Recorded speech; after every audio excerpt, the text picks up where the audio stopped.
کیا شادی سے پہلے لڑکا اور لڑکی کو بٹھا کر سمجھانا چاہیے؟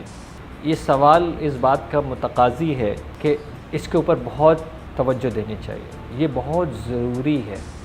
میں اکثر اپنے پروگرامز میں کہتا رہا ہوں کہ جو سب سے کم ڈیورس ریٹ ہے مسلمان ممالک کے اندر وہ ملیشیا میں ہے، اور اس کا ریزن یہ ہے کہ وہاں 6 ماہ کا کاؤنسلنگ پروگرام ہوتا ہے شادی سے پہلے۔ یعنی آپ کو شادی سے پہلے آپ کو کاؤنسلر کے پاس جانا ہوتا ہے، میرج کاؤنسلر کے پاس،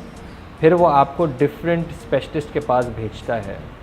آپ کو اپنے ایک ماہر نفسیات سے ملنا ہوتا ہے، آپ کو گائنیکالوجسٹ سے ملنا ہوتا ہے، آپ کو ایک میڈیکل ڈاکٹر سے ملنا ہوتا ہے، آپ کو اپنے بلڈ ٹیسٹ کرانے ہوتے ہیں۔ انفارچونیٹلی ہمارے یہاں بھی یہ قانون موجود ہے، لیکن آپ کو پتہ ہے ہمارے ایڈز کا، تھیلیسیمیا کا کوئی بھی نہیں کراتا، جبکہ قانون موجود ہے۔ اسی طرح وہاں پر آپ کو ایک ریلیجیس اسکالر کا، ایک عالم دین کے پاس بھی بھیجا جاتا ہے، جو آپ کو یہ بتاتا ہے کہ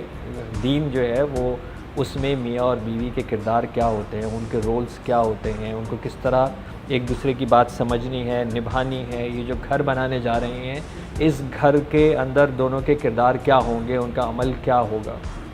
یہ بہت زیادہ ضروری ہے کہ ہم اچھی بات بتائیں۔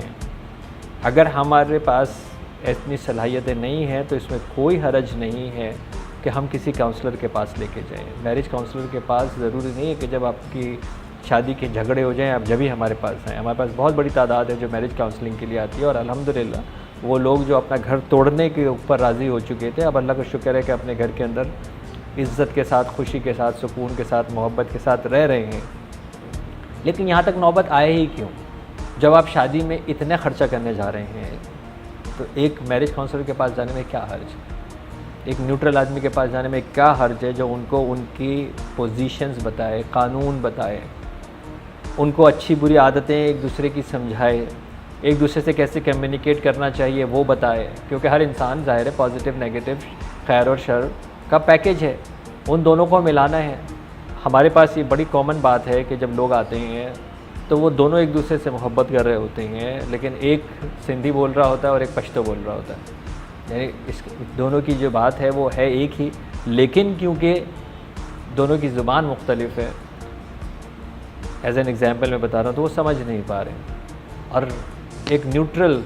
انٹرپریٹر کاؤنسلر بیٹھا ہوتا ہے جو دونوں کو ٹرانسلیٹ کر کے بتا رہا ہوتا ہے کہ جو آپ جو کہہ رہے ہیں وہ بھی اس کا مطلب یہ ہے، اور یہ جو کہہ رہے ہیں اس کا مطلب یہ ہے۔ دونوں کی انٹینشن جو ہے وہ ایک ہی ہے، لیکن ان کے بیہیویئر جو ہیں وہ متضاد شو کر رہے ہیں، وہ اختلاف شو کر رہے ہیں۔ تو اس لیے میں یہ ضرور انڈورس کروں گا، بلکہ ری انفورس کروں گا کہ شادی سے پہلے ضرور بالضرور ان لوگوں کے پاس، اہل علم لوگوں کے پاس بیٹھنا چاہیے کہ جو لوگ آپ کو نصیحت کر سکیں، آپ کو بتا سکیں، آپ کو سمجھا سکیں، آپ کو گائیڈ کر سکیں۔